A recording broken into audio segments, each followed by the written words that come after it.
Hey guys, SGT here, and I'm back with Gerald Celente of the Trends Research Institute, forecasting worldwide since 1980. Gerald is one of the truth tellers in the community, and therefore he's a friend to liberty and a friend to us. Gerald, welcome back. Thanks for having me. Thank you. I really do appreciate your generosity, your time, your knowledge, your intellect, and your courage for speaking truth. Gerald, you'll say the things that most others won't. Where would you like to start? Should we talk about the rot at the top, these banksters, these criminals, or should we talk about the Paul Ryan selection here with Romney? Where would you like to start? Well, let's start with the Ryan. That's in the news right now. I have to tell you, I began my career. I used to run political campaigns in Westchester County, which was the richest county in the United States, and I was the assistant to the Secretary of the New York State Senate, and I taught at St. John's University. Of course, I had devised American politics and campaign technology, how to run campaigns. And anybody that would have come up with a plan like this would have gotten an F. How could anybody be so stupid to launch your vice presidential selection on a Saturday morning at 9 o'clock? I mean, don't they get the time zone thing in their head? You're sleeping out west, Midwest, and Mountain State and barely waking up in the East Coast. Saturday is the least watched and followed news day of the week. And it was just moronic. And, of course, the selection is as well.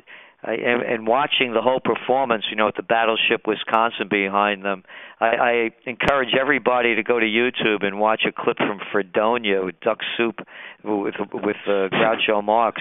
I mean, it was Fredonia, man. It was straight out of it. It was show business for ugly people. And what we're looking at is the selection. And if you go back to our Summer Trends Journal, 2011, we did a whole profile on Paul Ryan. This is a suicide mission, and that's what we wrote. And we began it with saying, not playing with a full deck in the spring of 2011. Remember, we're writing this in the summer of 2011. Republican hopefuls, we're talking about the candidates, were on a political suicide mission. Yes, entitlement excesses had to be addressed, but making that the main focus of their campaigns was a strategy that might have been devised by insidious Democratic infiltrators. And then we went on to talk about Paul Ryan's programs and about Social Security, Medicare, on and on. And this platform that was put forward by Paul Ryan that became the Republican platforms led us to forecast on October 3rd, 2011, that Obama would again win the presidency, given who the front runners were in the Republican Party and what they were running on. So this is pure stupidity but again, that's who they are. I mean, all of them, as I look at it, it's a freak show. But for the Republicans, this guy is not going to bring them anything other than attack opportunities for the Democrats. Yeah, it's a little bit like the McCain choice of Palin, but backing up, I want to talk about your Duck Soup reference because I felt the exact same way this weekend, and I posted it at SGT Report with a blurb saying, this propagandist, adolescent nonsense is exactly the antithesis of what we would have wanted and hoped for and what we would have gotten with the Ron Paul presidency. The military-industrial complex on the aircraft carrier, the battleship, and the crazy cinematic over-the-top heroic music. It's just so insulting to any thinking person. Oh, by the way, I also wrote that Romney chose Paul, but he chose the wrong Paul. Of course, we didn't get Dr. Ron Paul or Rand Paul or anybody with a libertarian bent. We got this guy who's been for the bankster bailouts, who's been for TARP. It's going to sink the GOP, isn't it? Yeah. They're out of it, And then again, you have on the other hand, you have the Obama lies, and they're staging. Again, it's Fredonia plus because he's the president. And as you point out, it's adolescent. And what gets me are all the adolescents that go out to watch this cheap theater. Yeah. Whether it's Obama, whether it's Romney, whether it's Biden or Ryan or Bieber or the Kardashians. It's all the same. It's just a different level of stupidity.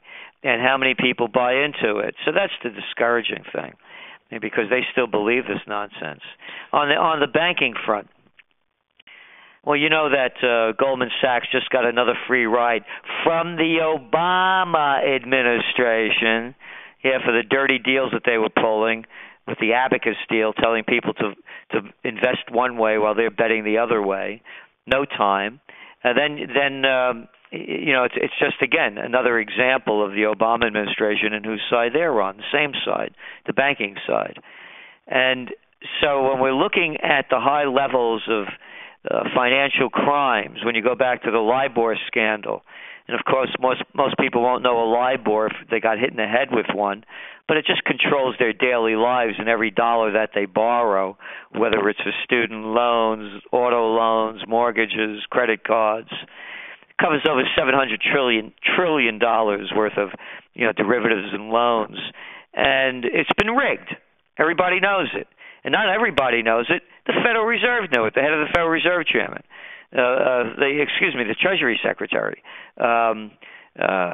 Timothy Geithner, when he was the head of the New York Fed in 2007, he wrote emails about the LIBOR scandal. They were all hip to it, and the Bank of England, of course, knew about it.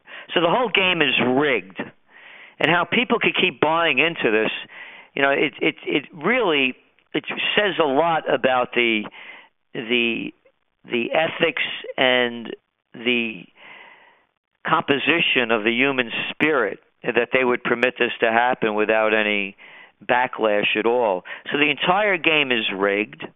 They're going to take us, it looks like, to more war to get our minds off the sinking economic problems. Numbers are coming out from Japan, China, Brazil. Everybody's way down. Lower than expected. I love that term. Lower than expected. Lower than expected by whom? By the shills that was saying that everything was great. So what we're looking at is when all else fails, they take you to war, and as I see it, we're on the war timeline. Yeah, you've been saying that for a long time, the first great war of the 21st century, because when the banksters can't have an answer, when their fiat doesn't fill the vacuum anymore, they take us to war. They do it time and time again, but people are catching on. Let me ask you this, though, Gerald. Have you heard any of these reports that even the Rothschild banking cartel is beginning to capitulate a little bit, and out of pure hope to save their own hides, they're even possibly getting back behind this idea of reimplementation of Glass-Steagall in order to save this empire from collapse? I don't believe it for a second. When you're a junkie, when you got a bad habit, logic doesn't dictate. When you're a psychopath, like these war criminals are, logic doesn't dictate. And a junkie keeps needing their fix. And these guys are money junkies. They can never get enough. There are no bounds or boundaries. They'd screw their mother to get another hit of financial fix. Right. So, no, they'll take the system down with them. They don't care. All they want is more. And anything they do will just be a little of something less. They won't put a full implementation in. It's just a show. And the show is that this is the greatest bank robbery in world history, and the banks are doing the robbing. You know how everybody in this country hates Iran? 3 cheers for Iran. They just found 4 bankers guilty, and now they're sentencing them to death. I want to see some head roll. You know how they talk about these prosecutors and these judges, where giving these criminals this tough sentence so it sends a message out there? I want to see the message sent. I want to see the guillotine set up on Wall Street. I want to see Blankfein's head, Corzine's head, every criminal that has stolen all of these billions and trillions from the public. I want to see a couple of heads roll. Maybe that'll send the message. That'll straighten out the junkies. Let's see then the Rothschilds maybe start singing a different tune. But until that happens, crime pays. You give a guy a gun and he can rob a bank. You give a bank some freedom and they rob the world. Yeah, and we know that their end game, should they be able to keep this system stitched together for any length of time, would be to move us to a cashless society. And I've got this at SGT Report. I wrote this last night. I don't know if you've seen this, Gerald. It's about the Royal Canadian Mint recently introducing the Mint chip, and they say it's better than cash. Let me read this to you. Money as we know it is fine for today, but tomorrow is a different story, they say. Mint chip is currency in a digital form. Using a chip, you securely load value onto a smartphone. Not money, Gerald, but value. I go on to say here, the banksters have raped and pillaged every aspect of our society since the inception of the privately owned Fed in 1913. And the limited GAO audit of the Federal Reserve that was mandated by Dodd-Frank says that $16.1 trillion went missing during the last financial crisis. I know you know this, so let's recap. The international banking elite has given the world $700 trillion in derivatives fraud, the HSBC drug laundering fraud, the MF Global fraud, the high-frequency trading, pilfering, and stock market fraud, the manipulation of the precious metals and bond market frauds, the MERS mortgage fraud, nearly countless individual frauds from both Goldman Sachs and J.P. Morgan, and the international LIBOR interest rate fixing banking fraud. It's just endless fraud. Why on earth would we trust these criminals with our money on a chip? Well, that's exactly what they're doing too, as you're seeing with Starbucks as well. You know, you're buying things through your iPhones, and the whole thing is going digital. And exactly, that's what they'll keep doing. They're going to keep trying to do it to keep people away from the hard currency, and you get them used to the whole scam. That's the way it works. And you see what the people. I mean, I look at people; they become the walking dead. Everywhere I look, people are bent over pressing buttons on their iPhone. You know, handheld. You know, how about handheld? What are you kidding me with this stuff? I mean, nobody's alive anymore. Yeah. They got you. So they get you technologically. Your brain becomes dead. Yeah. So digital money makes perfect sense in a digital world where people are no longer have feelings, emotions, or attachments. You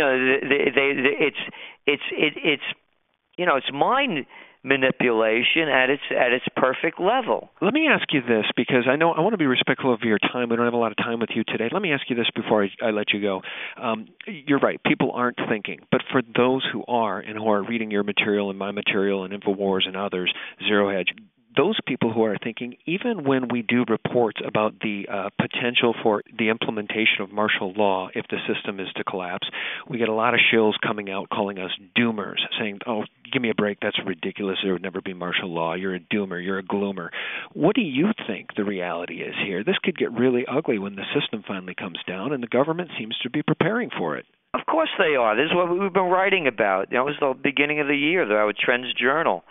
You know, Battleground USA, they've taken all our rights away from us, and they continue to do so. It's only going to get much worse. And it's not only in the U.S., it's throughout the world.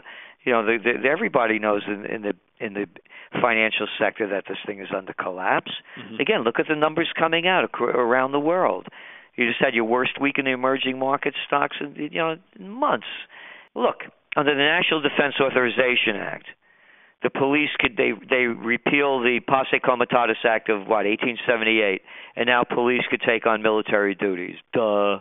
You wonder why they did that. I mean, come on, you know. Right. Yeah, of course they can, and they will, and they are.